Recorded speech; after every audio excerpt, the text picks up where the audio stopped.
So April and Easter weekend are looming in Burncoose garden, and I wanted to show you today a little snippet or two of some of the things which you can see in the gardens when you visit the nursery.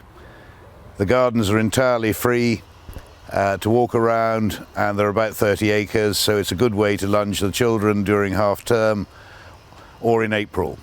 It's a little bit early yet for the bluebell season, but by the 20th of April there will be bluebells galore all around the garden, and really amazing sight. But today we're just standing beside Rhododendron loderi King George, out a little bit early this year. Gorgeous smell, and as you can see, the flowers are only just properly emerging. It'll be another fortnight into April before the rhododendron season's in full swing. This is just a nice and very pleasant forerunner.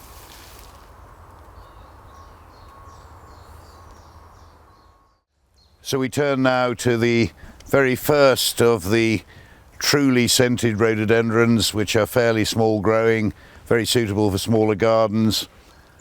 Today I'm overwhelmed by the scent of this rhododendron Fragrantissimum, which is just starting to come out and scenting the driveway as we walk past.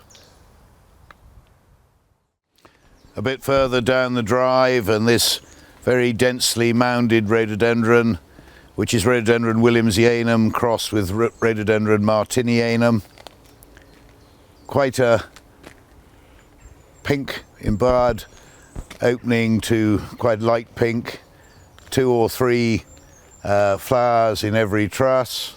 And as you can see, this is just starting.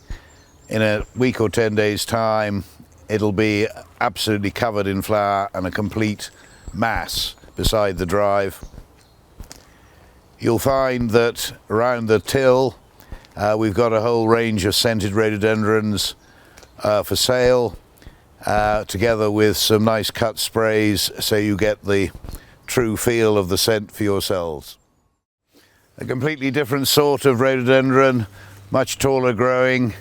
This is a hybrid which was produced in Cornwall between rhododendron moorei and rhododendron ucatis. It was actually bred by my father, and it has very dense trusses with nice little spots inside the trumpet of darker red.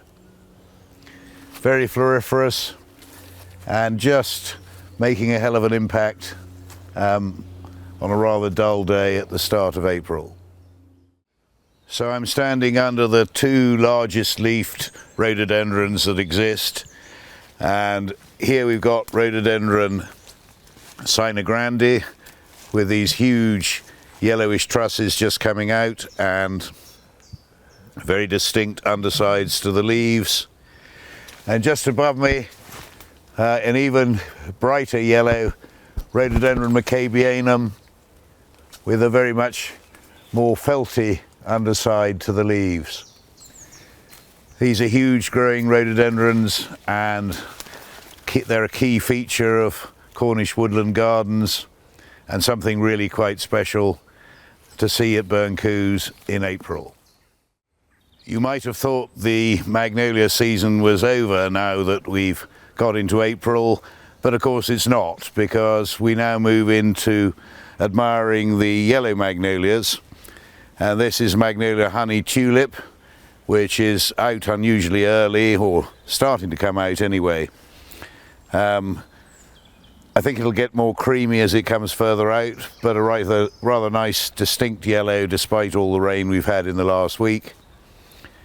And if we just pan around the garden, standing in the middle of it at Burncoose, you can see what a wonderful spectacle the rhododendrons are at their very best in April. So please do make time to come and see us. If you can't make it over Easter, April's generally a sunny and nice month, so please come on down and have a look at these wonderful rhododendrons.